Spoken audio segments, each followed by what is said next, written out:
Okay, so another set of problem para sa ating three-phase pala system. Okay?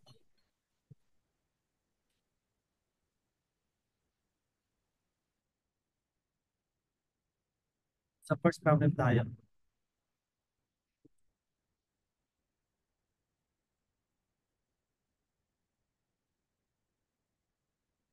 A balanced three-phase source supplies power to three loads. Okay, so the loads are load 1, 24 kVA at 0.6 PM lagging. Load 2, 10 kilowatts at 0.75 PM lagging. Load 3 is unknown.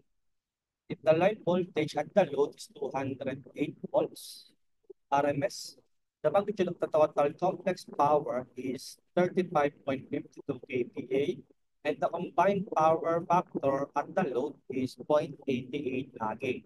Find the unknown load. Okay? So meron tayong tatlong load. So kung i-drawing natin. Okay, so tatlong load.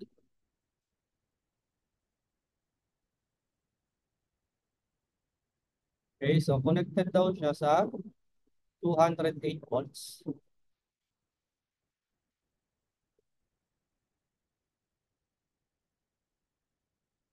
Okay, so yung total complex power natin is 35.52 kVA. Then yung power factor natin for the combined load is 0.88 laging. Kumbaga, ito yung magiging source natin kasi total na yan eh. Okay? So sa load 1, so meron tayong 24 kVA, 0.6 yung PM. Okay, laging. Then sa load 2, so we have 10 kilowatts. So 0.75 laging. Then we have the load 3. Okay, so yung load 3 ang kukunin natin. Okay, so from this, kailangan lang natin makuha is yung total load natin. So actually, given naman siya na 35.52 kVA. So kung total natin is yun, 35.52 kVA, so dapat in terms of phasor value tayo. So ilalagay natin yung kanyang power factor. Okay? So maging S total natin will be 35.52 at an angle of R cosine 0.88. Okay? So yung magiging value natin will be equal to we have 35.52 at an angle of R cosine 0.88. Okay? So in terms of polar form, we have 35.52 at an angle of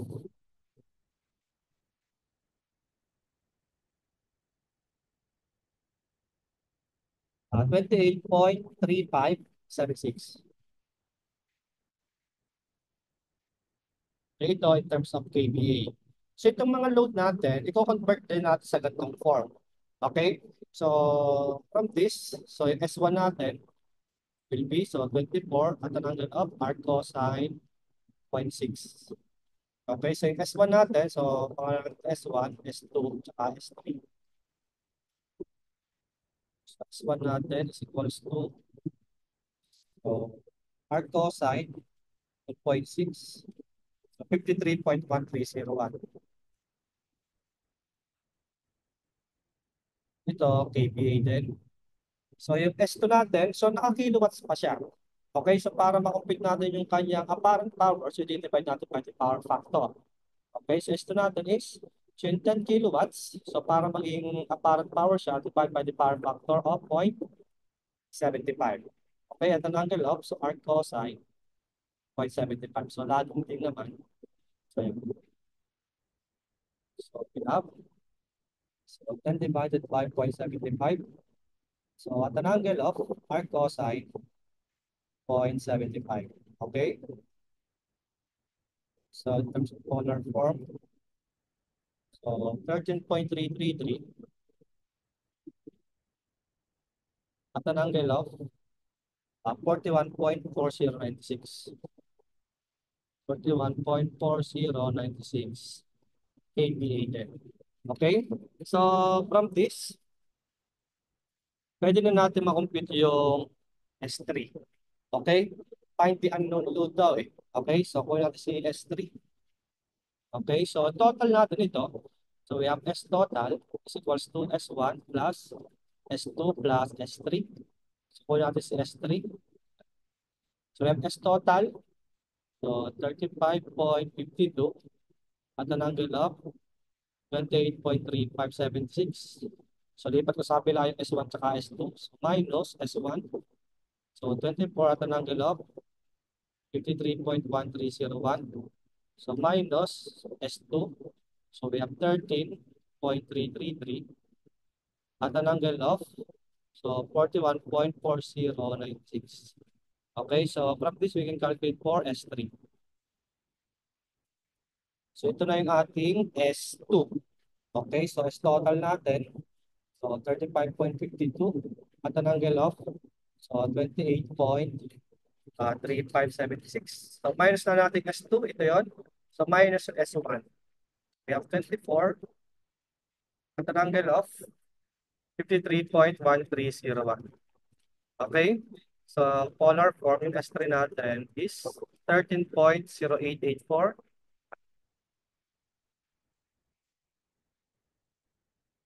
at an angle of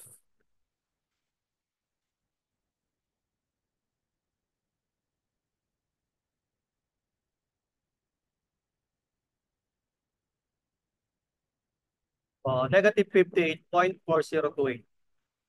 Negative 58.4028 ito in terms of KPA. Okay, so ito yung magiging final answer natin. Okay, so kung in terms of KBA, so S3 natin is 13.0884 KBA. So yung power factor natin, so yun, 58. So negative siya, so leading. Okay, so we have cosine 58.4028. Okay, so we have 0.52. Okay, so we have BF natin is 0.52 heating. Okay, so ito yung magiging S3 natin. Okay, so yan. So next problem. Okay, so a star-connected alternator. Okay, so supplies a delta-connected load. So the impedance of the branch is 8 plus J 6 ohms per phase. Okay, so star yung ating supply, delta yung load.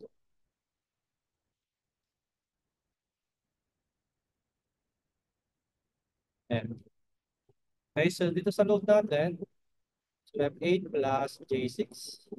So yung ating voltage is 230 volts. Okay, so determine the current in the load branch. Okay, so alam naman natin, sa delta connection, okay, ang phase voltage is equals to line voltage. Okay, so kung given tayo dito ng line voltage, pwede na natin pakumpita agad yung phase voltage. Phase voltage, sorry, phase current. Okay, so by formula, so IAB natin, o phase current AB is equals to PAB divided by the phase impedance. Okay, so kasi delta yung ating load. So we have 230 volts divided by 8 plus J6. So yung magiging line current na, phase current natin is equals to 230 over 8 plus J6. Okay. So magiging sagot natin is so 23 at an angle of negative 36.8699. 23 at an angle of negative 36.8699 amperes. Okay, so kung kunin natin yung ibang base, so mababago lang ampere. So minus 120, then plus 120. Okay, so from this, so pwede din natin makuha dito si power consumed by the load. Kasi kakumpita natin yung phase current.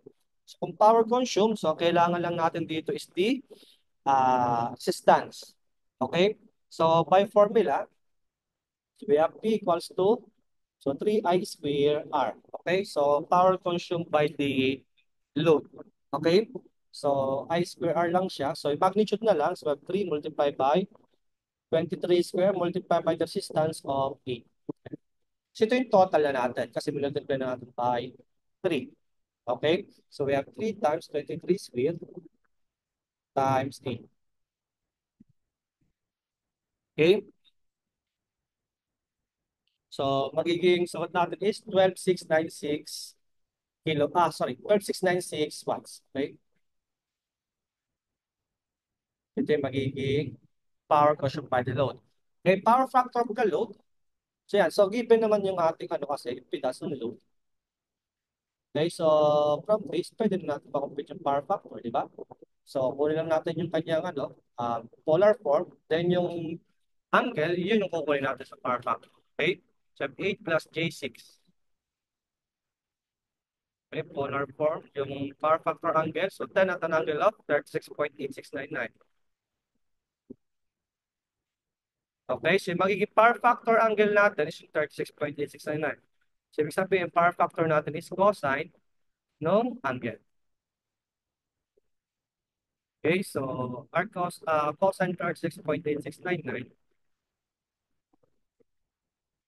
So we have 0.8. Okay, positive. So we have lagging. Okay, then next. So reactive power of the load. Okay.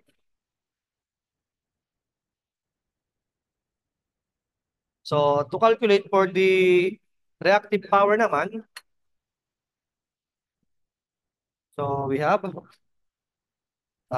yung formula natin. So kung ito, R, so para sa reactive power naman, so Q. So 3I square XL. Okay, so substitute. So 3 times, so 23 square times 6. So reactive power natin will be equal to, so 3 times 23 square times 6. Okay, 9522. Unit natin, VAR o bar.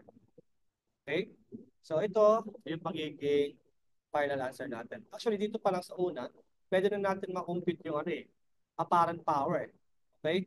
So by formula, S equals to, so 3 times P base square over C conjugate. Okay? So para diretso na makompute natin yung real power tsaka yung reactive power.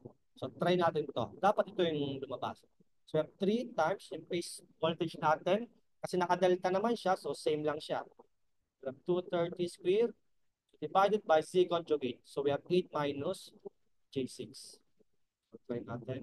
So 3 times 230 square, so divided by 8 minus J6. Ayan, so we have 12,696 plus J9522 PA. Okay, so same lang. Plus J9522 PA. Ayan. So ito, diretso na. So ito yung P, ito yung ating Q. Ayan. So naman pwedeng gamitin na method. Okay, so lalaro nyo lang yung mismo mga formulas. Okay? So a delta connected balanced three-phase load is supplied from three-phase 400 volts. Okay, so balanced delta.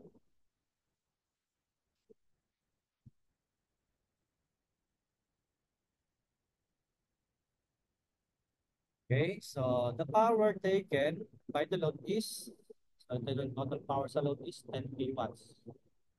Okay, so the line currents is 20 amperes. Okay, so find the impedance in each branch. Okay, so 400 volts system. Ayan, so ito yung total power natin. Okay, so from this, pwede agad natin makompute yung power factor. Okay, so kung muna natin sa power factor. So P equals to square root of 3 PLIL PM.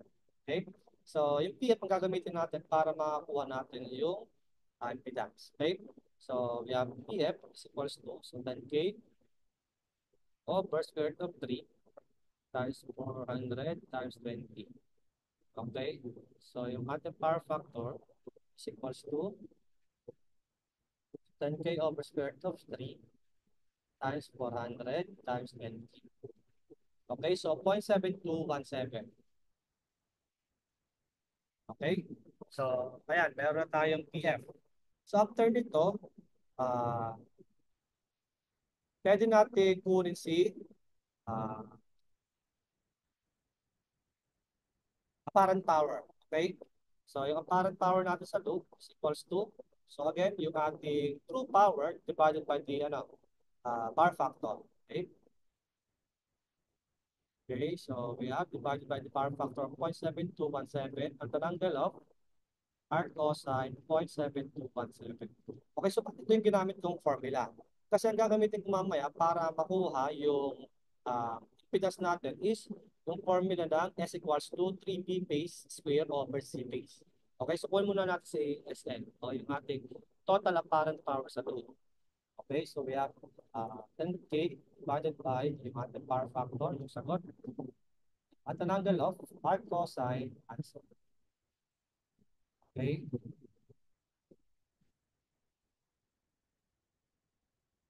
we have 13,856.4065 at an angle of 43.806. 806. Okay. PA. Okay, so from this, pwede na natin makumpit si impedance. So by formula, again, S equals to 3B base square over C conjugate. Okay, so ito yung ating discarte na ginawa. So impedance natin is equals to, so 3B base square over S conjugate naman. So substitute lang. So 3 times B base. So we have 400 volts. Ano yung connection natin? Delta.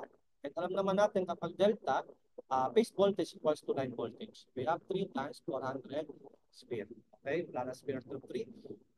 Divided by, so 13,856.4065 at an angle of 43.806. Okay, so from this, we can calculate for the impedance.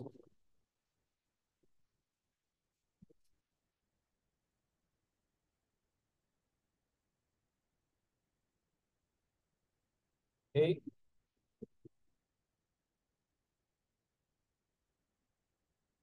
We have 3 times 400 square divided by, so 13 point, sorry, 13,856.4065 at an angle of, so negative na siya kasi conjugate.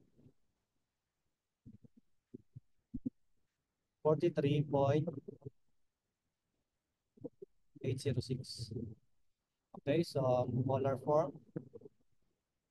So 34.64641 at an angle of 43.806. 806. Okay, so ito yung magiging impedance natin. Okay? So, ayan, sagutin natin yung una. So, next, itong pangalawa. So, ano yung line current daw natin?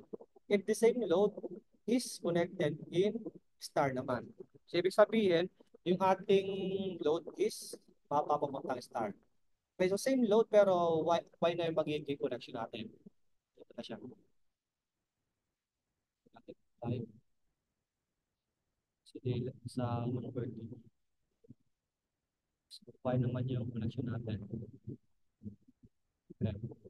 Okay. So, ano yung magiging line current? So, wala naman pinanggit. So, same yung source. Okay. So, yung pinas natin yung 10. Okay. So, from this, kunin natin yung line current muna. So, IL natin will be equal to, so kung Y connection niya siya, yung ating voltage dapat divide natin square root of 3 para maging phase. Diba? We have phase value divided by the load impedance. Okay? So, we have 400 divided by square root of 3. Okay? So, over yung ating impedance na 34.641 at an angle of 43.806. Okay? So, dito, pwede na natin makumpit si line current. Okay, so ito na yung ating impedance. So, 400 divided square root of 3 over alis na. Okay, so yung magiging line current natin will be 6.666 at an angle of negative 43.806 amperes. Okay, so yan, may line current na tayo. So next is the power factor and power consumed. Okay? So, okay, next natin pwede makakuha dito. So, same lang naman yung load. So, ibig sabihin, same yung power factor natin. So, yung pwede natin makuha is yung power consumed. Okay, so we have square root of 3, PLIL, PM. Again, same yung load. So, ibig sabihin, PM natin is same din. Okay, so substitute natin. So, square root of 3 times the line voltage of 400 volts. Line current, so sa Y, line current equals to the phase current. So, ito din ang gagamitin natin. So, 6.666 at an angle of, kung magnitude na lang siya, ang na natin to. Okay? Kasi meron naman tayong power factor eh. Okay, multiply by the power factor of 0.7217. Again, same yung load, kaya same yung power factor. So, yung magiging total power natin, if yung ating connection sa load is naka-Y, is equals to, so square root of 3 times 400 times 6.666 times 0.7217.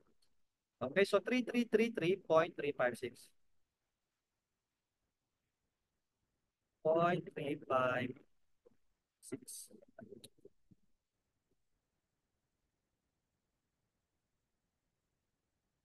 56 watts. Ito yung magiging final answer natin. Okay? So, ano yung mapapansin natin dito sa sagot natin? So, kapag delta connection, so 10,000, nung ginawa natin Y, naging 3,333 na lang. So, ibig sabihin, delta connected na power is 3 times ng Y connected na power. Okay? So, tatandaan itong concept. Okay? So, ayan po yung magiging sagot natin. So, ayan. Next. Okay, so the load connected to a three-phase supply comprises three similar coil connected star. Okay, so the line currents are 25 amperes and the kVA and kilowatt inputs are 20 and 11 respectively. So find the line phase voltages, the kVAR input and the resistance and reactance of each coil. Okay, so why connected yung ating load?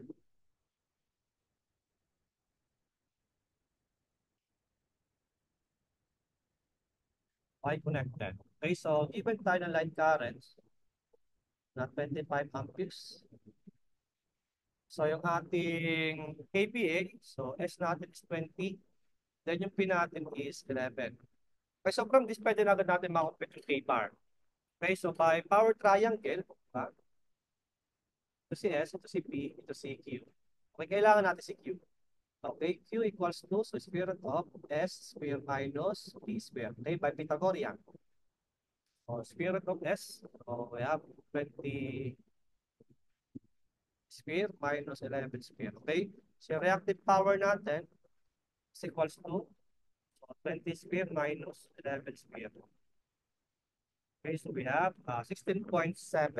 Okay, 16.703 kVAR. Okay, so ganun tayong Q. So next, kunin natin si line and phase voltages. Okay, so what time voltage? So may S naman tayo. So pwede natin makompute dito si line voltage. Okay, so by formula, we have square root of 3 PLIN. So kaya from this, yung line voltage natin equals to, so 20 kVA or 20,000 VA divided by, so square root of 3 times the line current of 25 amperes. Okay, so line voltage equals to, so 20K divided by, so square root of 3 times 25. Okay, so we have 461.88. Okay, line voltage. To calculate for phase voltage, so divide lang natin ang square root of 3. Okay, so we have 461.88. Divide lang natin ang square root of 3. So ito yung magiging phase voltage natin. Divide by square root of 3. So we have 266.667.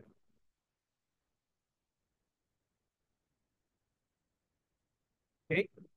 Then, the resistance and reactance of each coil. Okay, so kunin natin total impedance. Okay, so given na naman yung line voltage, given na din yung S. Okay, so pwede na natin makuha si B. Okay, by formula, S equals to 3B base square over C conjugate. Okay, kuha natin si C. So we have 3 times B base. So we have 266.667 square divided by, so yung ating S conjugate. So S natin, so ilagay na natin yung rectangular form, yung P plus JQ na lang. Okay, so P natin is 11. So minus J in cube. So 16.703. Okay, para makupit na natin pareha si resistance and reactance. Okay, so we have 3 times 266.667 square all over, so 11 minus 16.7039. So ayan, so from this, yung magiging natin, so naka-KVA pala itong ano natin. So divide na natin 1,000. Ayan, para maging ohms. Ayan. So we have 5.8668. 5.8668. So plus J, 8.9085. 8.9085 ohms. Okay, so ito yung magiging impedance natin. So from this, yung resistance natin, itong 5, then yung ating reactance is ito. Okay? So yan yung magiging final answer natin. Okay?